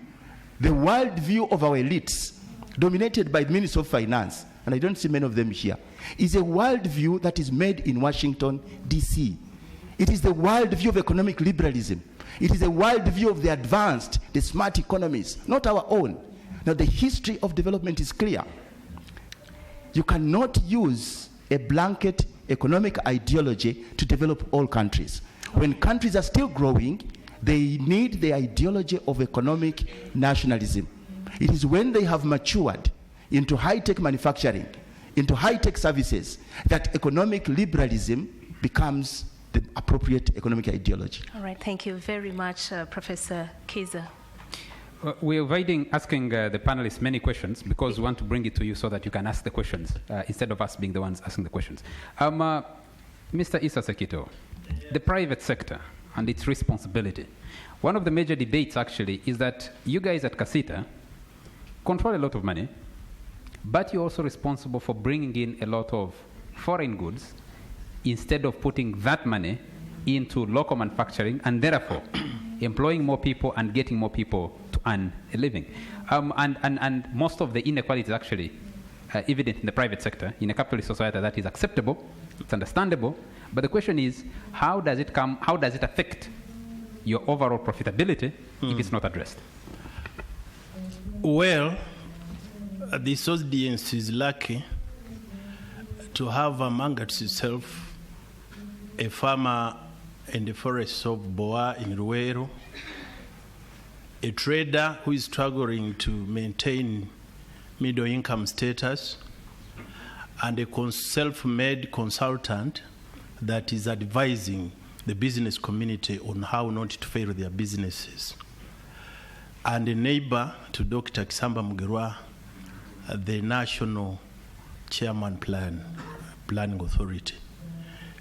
It is very, very good that you receive the view from the ordinary citizens of Uganda, whose mind, it seems, are occupying a bigger part of my mind, apart from being a professional accountant. I live with so many illiterate traders and farmers when I go to Boa there, that they have made me to think the way they do. And this is, they are wondering at the professors and doctors who do not seem to realize that for every country to grow, there must be concentration to the comparative and competitive advantages of the country in question. And some of these ordinary citizens draw us to Vietnam, which I have visited, is now the second largest grower of coffee. Not a picture they had 20 years ago. They draw pictures of China and how the Chinese did not amount about international organizations until they ably demarcated China following the comparative advantage of the country called China. What do they mean? the ordinary people think that for over 30 years, Uganda elites have failed to transform Uganda basing on the comparative and maybe the competitive advantage. What do they mean? They give examples like, while there was a Kone war, to curb it and have it in remnants, we had to allocate 23% of the national budget, and the Kone is the remnant. When we had no electricity, over 8 trillion, if I'm not mistaken on the figure, a very sizable amount of money was allocated to it, and we have it, although still expensive, but it is available. What they are saying is, they have been waiting for a year when the parliamentarians and the cabinet, plus all the planners, would advocate a single year through what we call priority budgeting, and we dedicate it to agriculture. Such we have modern facilities, we have tractors, and the next thing we would be planning are the buffer stocks for the excess of what we shall have planted. If this has eluded the country for over 30 years, where is the magic? How it is eating deep into the business community. I do not sell a TV to any of the panelists here because they travel to Dubai, they travel to the US. I get the money from my shop on Market Street from the farmer. If the farmer has no disposable income, my shop is irrelevant. Therefore, we need to tap into the majority of the population basing on the comparative advantage, which is unquestionable agriculture. And then we add value on their mind, which is the competitive advantage now, to make them effective, such that they have a penny to spend on what I do. Ladies and gentlemen, unless we did this, I thought Professor Nwagaba had picked this. He has told me that one of the countries that has successfully done this is Mauritius. They use it, priority budgeting. They have now the best internet in Africa. They have the best roads. We are waiting for a year they will be declared as the best agriculturists around the globe. Therefore, if we have seen that all the organic products that we have in Uganda are the best in the region, why are we concentrating on the petty businesses that the Kasita people are doing? Let them do them while they have people to come and spend. If you live in Uganda, you might be thinking that inequality is part of the game. I don't want to mention how the inequality at Uganda Revenue Authority has made businesses collapse. I don't want to mention how the selective implementation of laws by the Uganda National Bureau of Standards have made some collapse and others thrive. I will not mention the cheats that some politicians use and then they burst from certain products. This, I have been talking about this for long. There are products in Uganda where other Ugandans cannot trade against the privatization principle. And the thing is patronage from the state authorities. So, this thing, inequality, is a very sensitive thing. There was a closure of Ukraine Bank. People were looking at Sudiri, and many of you were cursing, including those who think that by him charging in $1 he was making a mistake. Ladies and gentlemen, the middle class that my brother is talking about is now threatened on how to thrive. You know what has happened? Because of the takeover, for which money we don't know how much was put in by the other bank, I don't want to mention names, the new arrangement is that the landlords and all people who had loans in the Ukraine Bank are now being forced to complete within 3 months maximum, even for loans that were for 10 years. The implication meaning they go back to the tenants and they are asking for contracts for 10 or 5 years, therefore closing the businesses. Any farm you see in the villages today either belongs to a farm, a trader in Chikubo, or a politically well-placed person. If a trader is also eliminated under the middle class capacity, under such actions, ladies and gentlemen, we are not heading anywhere. The way we measure growth is looking at the per capita incomes. If we all shared our incomes within this room and we divided by the working population, we should have a very fat per capita income. Equate it to the general population and we shall all be poor.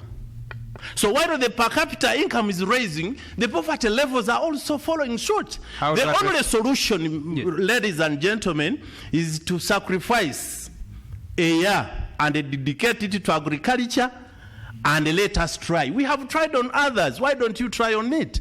Thank you. Thank you very much. We'll put our next question to Stella Grace Lutalo. Catherine? Yes, Stella, we know that land grabbing is one of the big drivers of inequality in this country. The land being given to big investors, while the poor are actually left landless and even poorer. Now, just asking, what's the best way? We want the investments. We want the big investors to come and, push this economy forward. But how best can we handle the land question so that the poor are given chance to also grow while the investors also bring in the money? Okay. Thank you very much. I will first of all emphasize the fact that agriculture is the backbone of our economy, and the majority of the people who have spoken before have also alluded to that. And we also know that the sector is dominated by smallholder farmers. That's 96%, about 95-96% are smallholder farmers that are scattered all over the country. And this category of farmers are the ones that are dominating the rural poor in the country. And we also must realize that agriculture is on land. Land is a major factor of production. If we do not have the land question right, then agriculture would be affected. Yet it's a sector that is very much capable of taking the rural poor out of poverty in the country. So when we see the realities of land issues today, we find that most of our smallholder farmers are very insecure on the land because there is a lot of land grabbing, both by the local nationals and both by the nationals, big investors, but also by foreign investors on land. And whereas investment is good, but it should not be at the expense of our own development of our own people on issues that would get us out of the inequality question. So what I'm saying is that we need to take on the foreign direct land investments with caution. How are the rights of the citizens protected in the process of these land transactions? We have most of the land tenure under customary, where the powers are invested in a few people to make decisions on giving away the land. And they're at a disadvantage because the investors are a lot more powerful and the negotiation is not on a leveled ground. So we propose that where such investments are, the rights of the smallholder farmers must be protected, because the land rights for smallholder farmers are not just for production. They also affect their ability to access credit. We all know that for agriculture to develop, it must have credit. For farmers to get out of subsistence farming to commercial, they need credit. And we have a lot of challenges that these farmers are facing, like collateral, because they do not have such property. And this affects women even more because women rarely own land, and yet they dominate the labor force in agriculture. So we not only look at land issue, the land issue, we also look at their access to credit. We also look at their access to extension, because when extension services are being given to farmers, they look out for model farmers with certain characteristics. Do they at least have land? Do they have some finance? Do they have, some basic minimal criteria to qualify as a model farmer, and land being one of them. So it still puts the farmers at a disadvantage when they do not have land. That means it will affect their ability to access extension. Yet extension is very key in promoting production and productivity, and which would translate into commercialization and improvement of the livelihoods of farmers. Okay, thank you very much, Stella. It's no doubt the panelists are in agreement that the inequality issue is really a big problem, or at least from what I've heard. Don't you agree? So the big question this afternoon is who is growing? The question is, we are in agreement that inequality is a big problem, but who is growing? So Charles, we're going to open up the discussion and let in questions from the audience, so you can ask the hardest questions. Hit them with the hardest questions because they have all the answers. But just remind you, we are broadcasting live on NTV, and our hashtag is #EndInequalityUG in case you want to join the discussion. It is the Oxfam release of launch of the Inequality Report 2017. We actually have the Twitter feed. They're being uploaded here so you can see. Would like to open this up to the audience to give us your views, discuss. Knowledge is not centered here. Knowledge is distributed equally in this room. So let's hear from you. There are ladies with microphones. Yes. Just put up your hand, and the lady will come right to. Oh, okay. Godba, that's a shortcut. You jumped the queue. Catherine, I'll ask the lady to excuse me. We'll select who speaks first. No. So can you take that microphone back from the senior Mufuruchi? I'll explain why. Let me request, because we have an audience out there, if you're making your contribution, please stand up and tell us briefly who you are and ask your question or make a comment. So can we start with Godba Tumshave, and then Leonard, I'll come to you later. Sorry. Please. Just stand. When people put up their hands, we'll point you to who is going to make a comment. My name's Godba Tumshave. And I work with the Great Lakes Institute for Strategic Studies as an associate director. And really, I want to make 3 specific comments. One is to really ask the audience, especially those who are as old as I am, who were around in 1997. And if we can dial back to 1997 and listen to our elder, Kisamba Mugerwa, whether actually what he said is different from what we said in 1997. 1997 is when we adopted the Poverty Eradication Action Plan. And we talked about agriculture, and we talked about health, and we talked about education. So I really find it like Wilberforce said, he enjoys attending these civil society meetings because of the reasons he gave. I find these meetings actually frustrating because of how much we are repeating ourselves. Secondly, Augustus talked about Uganda has experienced phenomenal growth. I think that as Uganda and Africa, I think we are too patient with ourselves. We like celebrating marginal achievements. Uganda is growing at about 4.5%. It has grown at 7%. But man, if you have a shamba where you always produce 2 bags of coffee and you grow at that rate and then you celebrate it, there is really a problem. So I don't think that is something to celebrate. Yes, we are growing, but to celebrate that means that we are comfortable in our zones. And what we need is a shock therapy to get out of the zones that we are in. But every time we come here and say, oh, we are growing, Uganda has been growing phenomenally, I think we are deceiving ourselves and we need to change that. Finally,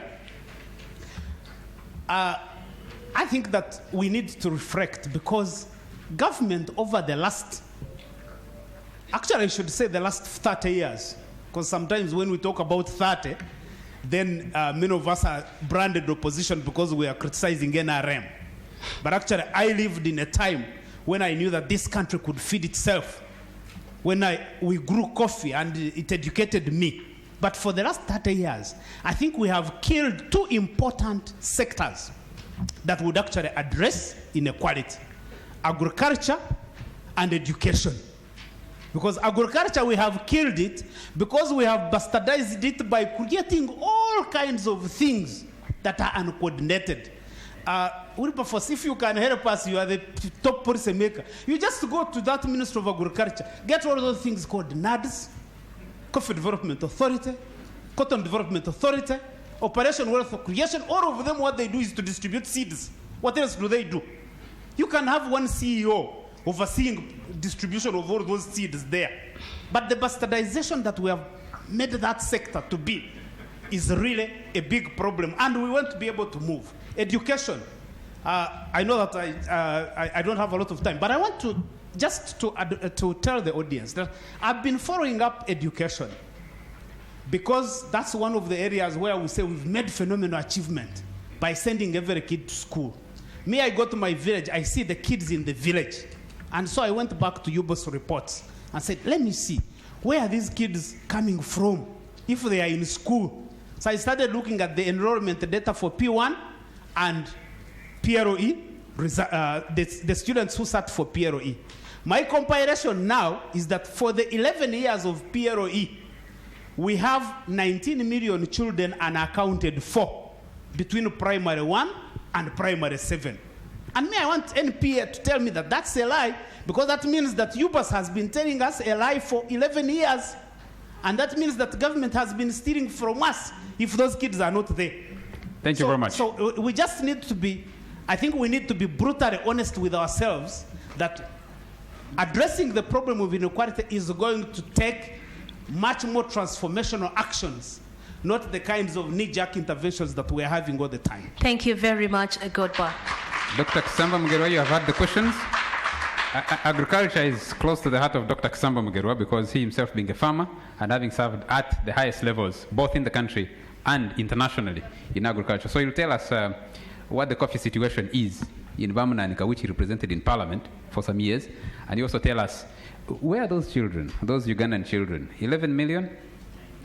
19 million. 19 million. You enter 2 million in primary 1, and then you exit 500,000 at the end of 7 years. And are those the ones going to drive the transformation that you talked about? Leonard Okello had his hand on the microphone, and then we removed it and democratically. So can he get it back? Yeah, thank you very much. I understand democracy sometimes can be frustrating. It's guided democracy, they say. Yeah. I will make a few comments. I'm not going to ask a question. Hopefully it'll help you to think through. One of the things, I've heard all your concerns.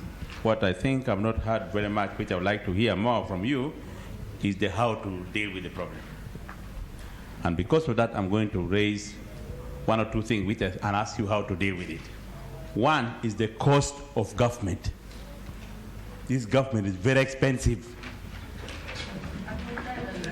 Very expensive government in a country which is called poor. How? When I travel to the UK or to US, especially the UK, I meet the Prime Minister.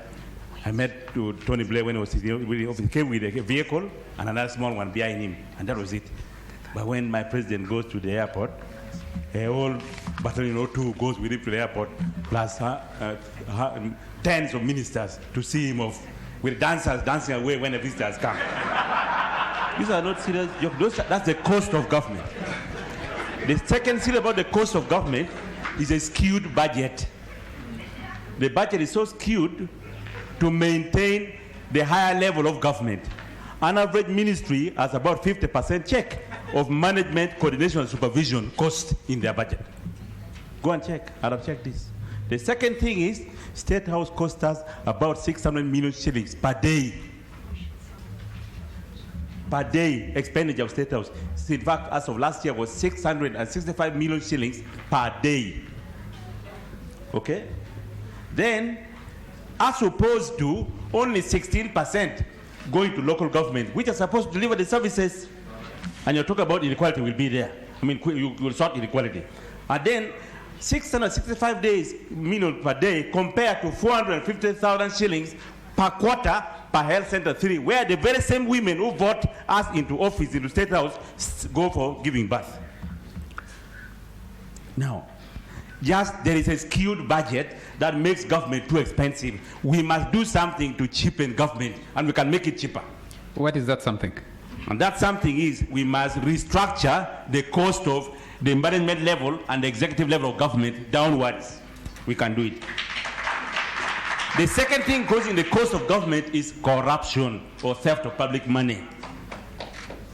I would like to say, these Ugandans seated here, when we started talking about the corruption in this country, some of them told us, asked me later, don't you have something else to do to talk about corruption? Ugandans sitting in this room, some of them, one or two people also told me that same question, asked me that question, are in this room. Can you imagine? Can you imagine a Uganda, your money is being stolen, I talk about it, and then you tell me, Leonard, don't you have something else to do for you to be talking about corruption? What can we do about it? Your money is being stolen because you have allowed it to be stolen. Cost of government, very high. The cost of government is high. The second big problem making the cost of government high is that, Ms. Dr. Momoza, is he here? There is no decentralization, my brother. Decentralization went long time back. We now have districtization. The creation of many, many little districts and little districtlets, which are very expensive, whose chief administrative officers, financial controllers, and district chairpersons have homes and children in Kampala. They are always coming for workshops and seminars in Kampala because their families actually live in Kampala, not in Kotido or Kabong. They are actually not related with their district they are managing. They live in Kampala. That's why the cost of managing them, they have to create some money to travel to Kampala because their wives and children actually live for good education in Kampala. The cost of government is very expensive because everybody, including Kisama Mugerwa, is running a project. Projectizing government cannot be the way to deliver development and deal with inequality. When every government serious decision is about projects, the cost of big cars become very expensive, and therefore the cost of government rise. We must resolve that. One of the big things to do is to reduce the cost of government, including the cost of flying around, going for treatment abroad, and all those. I would like to suggest answer number one: reduce the cost of government and move that money to do real production and marketing of those things we produce. Thank you. Okay. In order to do that well, let us reorganize citizens' forms of production.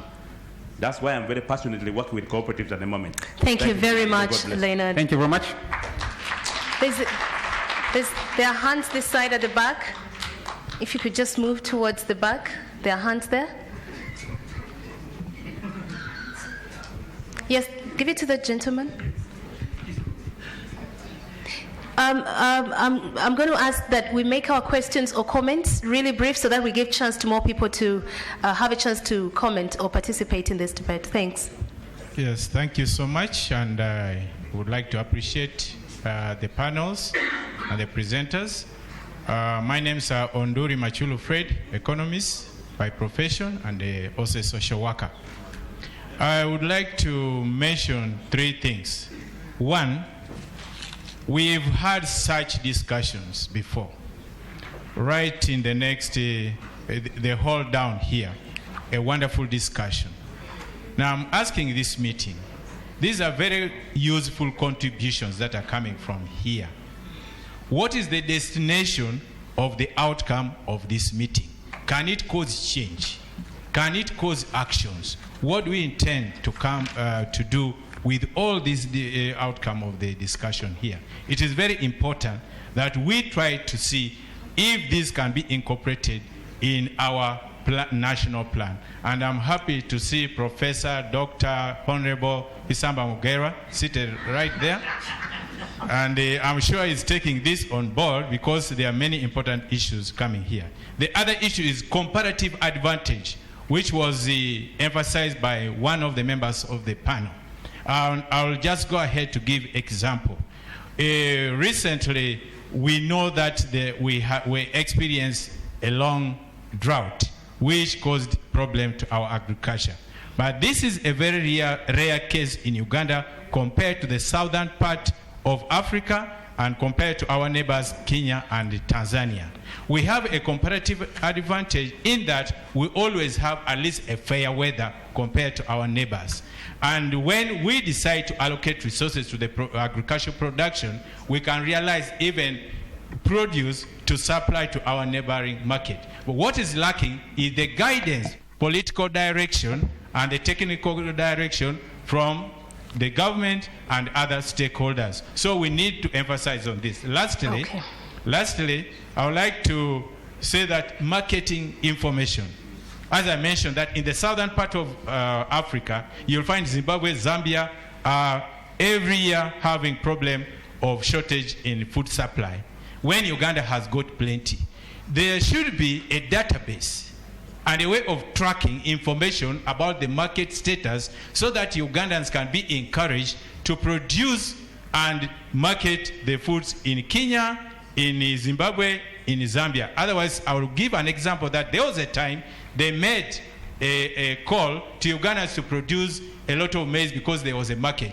That was done promptly, and Ugandans ended up selling their maize at 200 shillings because the market collapsed immediately. Okay. That is to show how Uganda has got the capacity and the comparative advantage. All right, thank you very much, sir. Thank you for those comments. I think we'll take about 5 questions, and then we get the panelists to answer.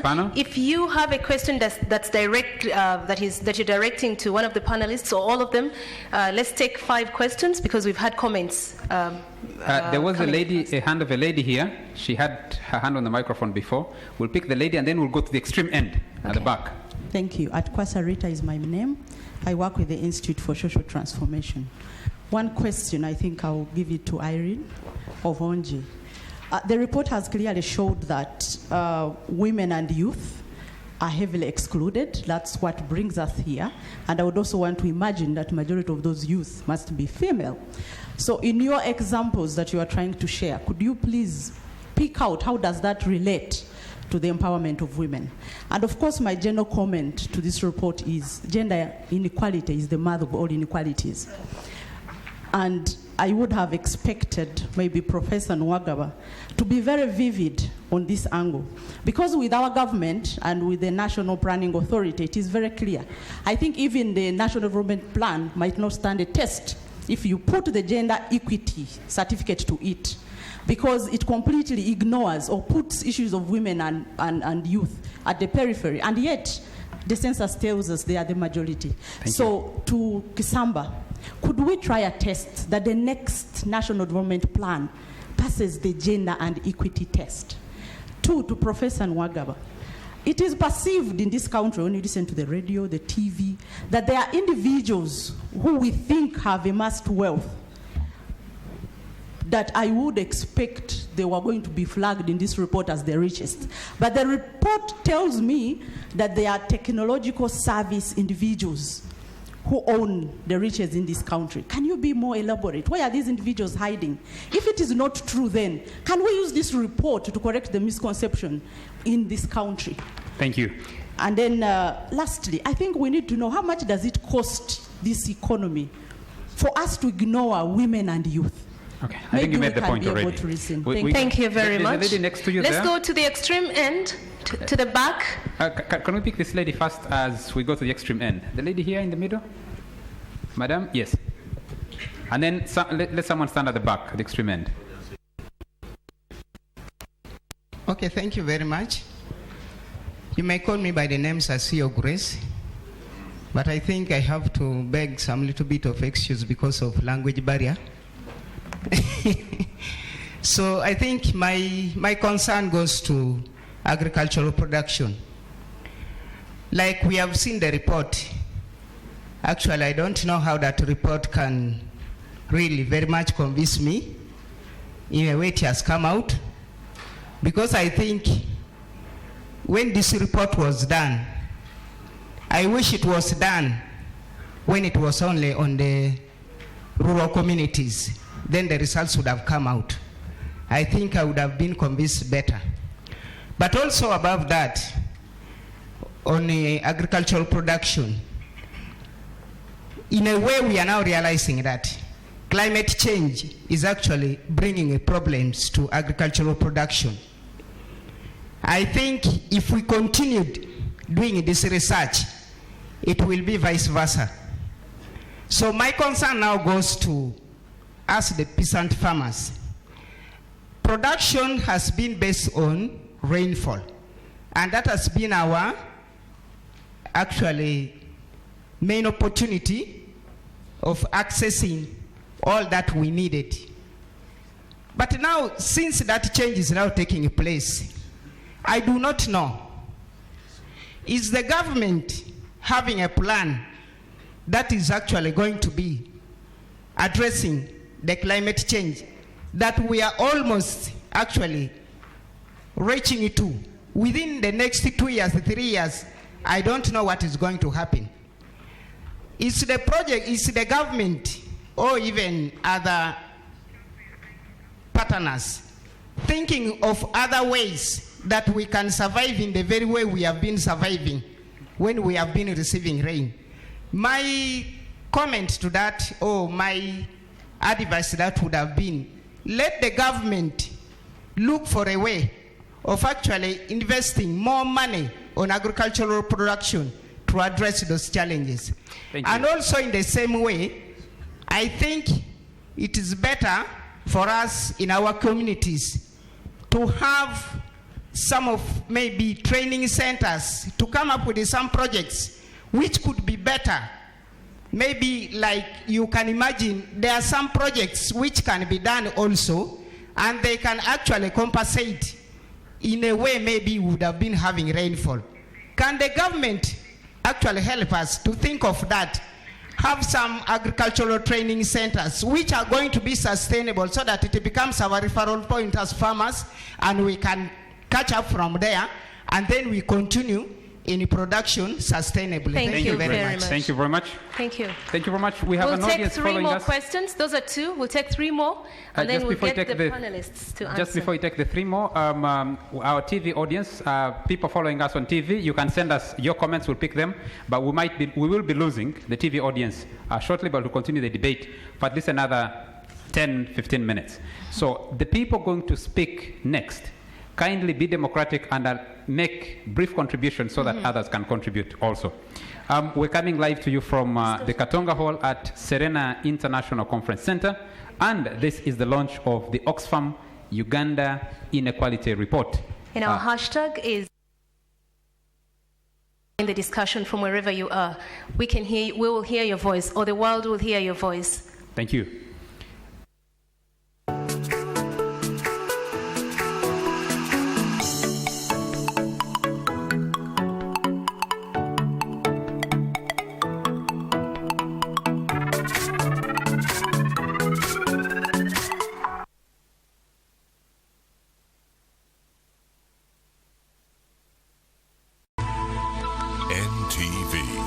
Turning on your world.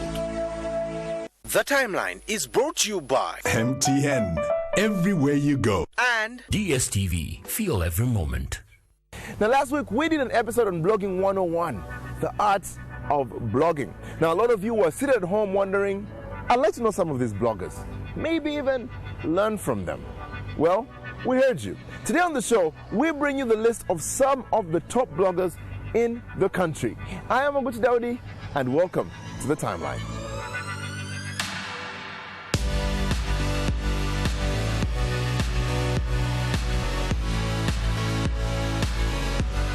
Number 1, Ruth Aine. Now, Ruth Aine has vast experience in online and broadcast media. Her constant use of social media and blogs to communicate governance and society issues has seen her travel across the globe, representing Uganda and writing about development and political issues in regard to Africa and Uganda. She runs a personal blog at ruthaine.com and occasionally blogs for Deutsche Welle, among other platforms.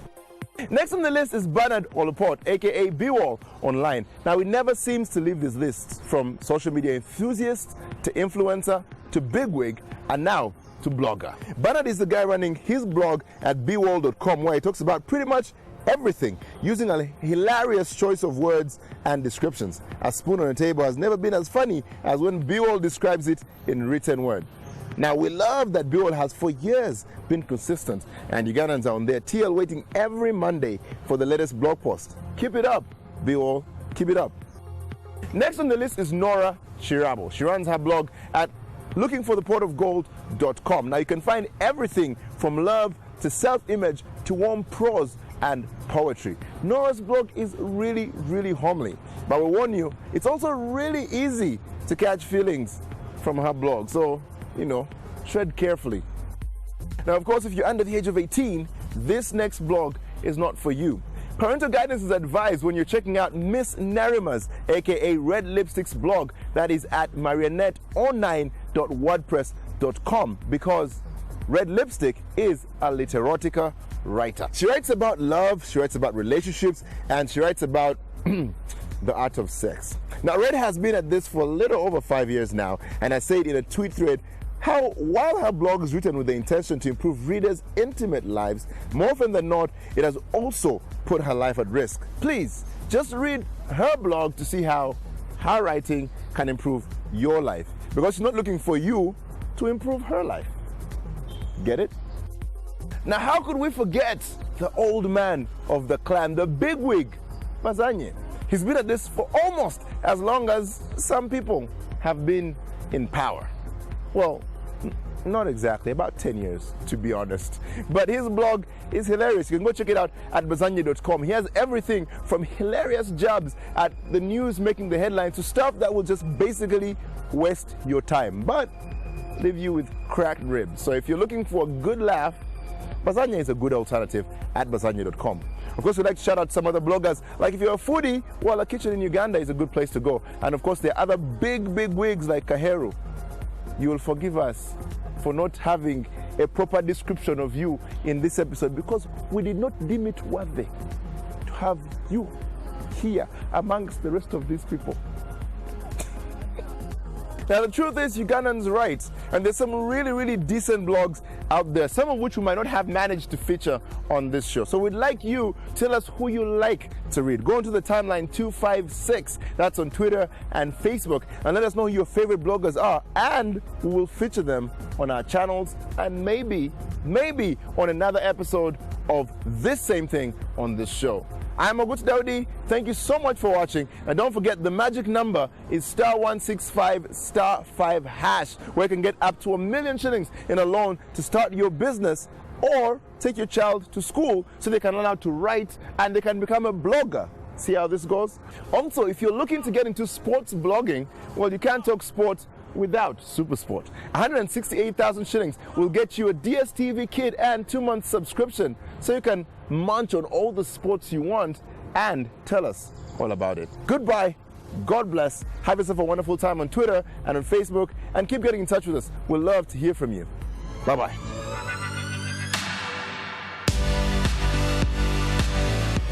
The Timeline was brought to you by Funasizio with my Paka Paka from MTN. Dial *160*1# to talk for 24 hours with a bundle that suits your pocket. MTN, everywhere you go.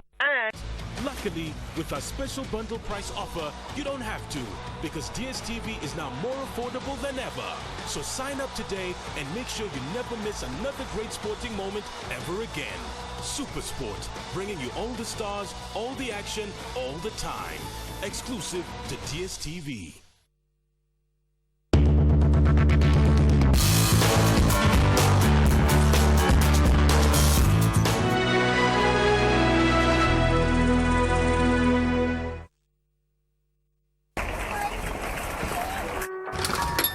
Hey, Coca-Cola?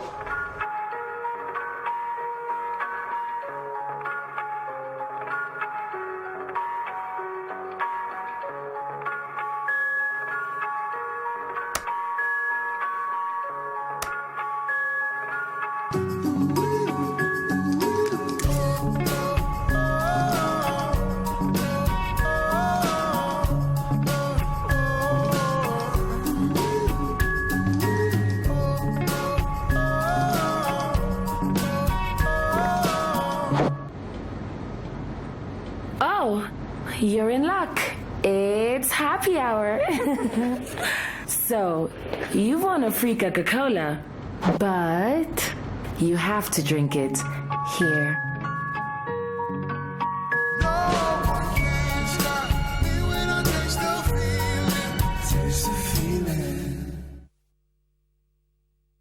The Islamic University in Uganda, the first private university, has been in existence for over 29 years and has graduated over 20,000 students. We have introduced Islamic banking and finance at bachelor's, postgraduate diploma and master's levels in addition to medicine and continuing programs in 7 faculties. The university runs 4 campuses in Bale, Kampala and Females campus in Kaboja and Arua. April admission for the first time at all campuses is currently in progress. We follow the National Council for Higher Education guidelines and admit applicants from all religious denominations. Hey, company comedy silver munene n'omuganzi mu ggwanga Comedy Films International Limited bakutusako n'agatoko comedian Uganda bakaza comedian sokedde mu Uganda olina ekiroto ky'okubeera South Africa n'ensi yonna mu comedy funa fomu kati okuva ku theatre labonta ku mitwalo 2 gyokka jejuse saka kafananiko copy ID olowetaba mu audition za comedy ezikyasinze obunene mu East Africa ezinaba ku Wednesday nga 29 March ku theatre labonta okutandika sawanya ezokumacha atolwa kawungezi ba comedians ba Comedy Falls nga bulijjo basasa abantu mu show y'abanyanzi eya Comedy Falls Live empaka za next top comedian Uganda siwagidwa General, the world's #1 selling spirits brand. Today's highlight. I never wanted to tell you the truth because I was too scared to tell you. I didn't want you to know that your father was also father to 2 other families. It's all my fault, I swear. I'm sorry. I had no father during my childhood. And now, I don't want a father that is like you. Today's highlight.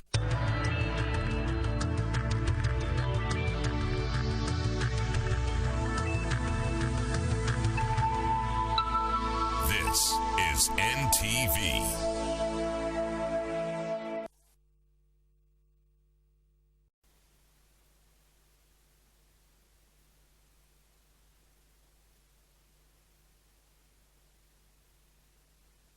The Beat is brought to you by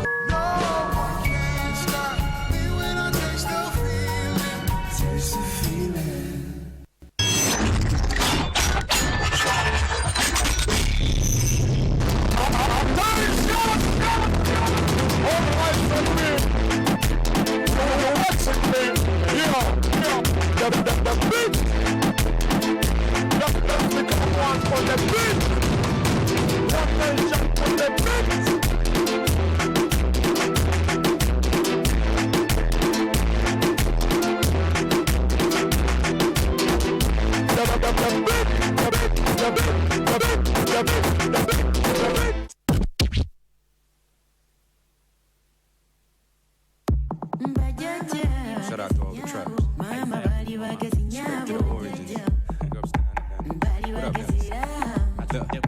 Now pre-saved, I was still raised right, so we were always culture boys, but boys would be boys, so sometimes we'd be them and soldier boys. Had quite a few friends with army dads, real soldier boys, red top status. They walking in, you better hold your voice and tongue about your mouth, cause they could be drunk or packing. No time to stop you out, just throw you in the back of the pickup or ghost your whereabouts. UG, KLA, home of the Impala, we're all different tribes, but everyone's bound to speak some Luganda like Mugamba G.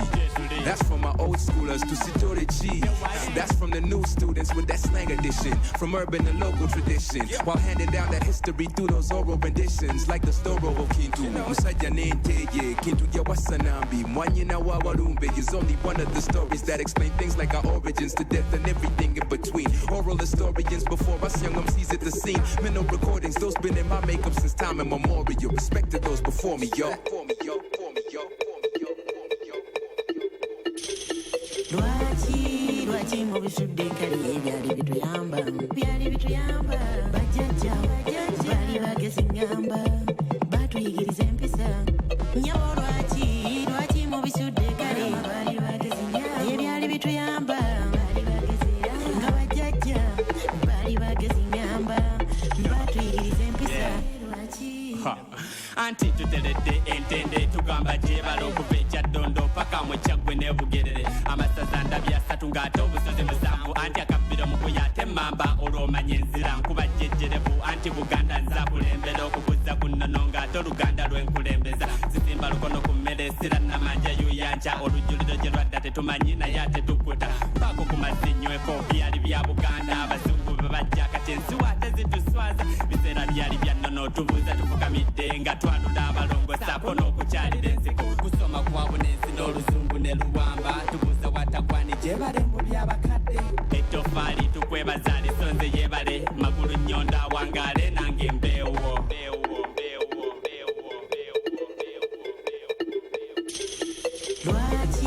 lwaki mu bisudde kali ebyali bituyamba bajjajja bali bagezi ngamba batuyigiriza empisa nyawo lwaki mu bisudde kale ebyali bituyamba nga bajjajja bali bagezi ngamba batuyigiriza empisa Yes, sir.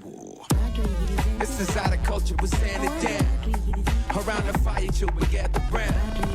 Different rituals of different tribes. It's how the tradition was kept alive. Spiritual emphasis behind the drums. The old voices here, they guide the young. So it's me and Nelly say trade them bars. We give respect to those that came before us. Chadondo, bugerere, maokota, busiro chagwe fenna batugunjula dda. Abemamba balangira. Nakinsige enjovu katimvuma. Abefumbe n'omutima fenna batugunjula dda. Ruyonga ku ngoma kugambye bamugunjula dda.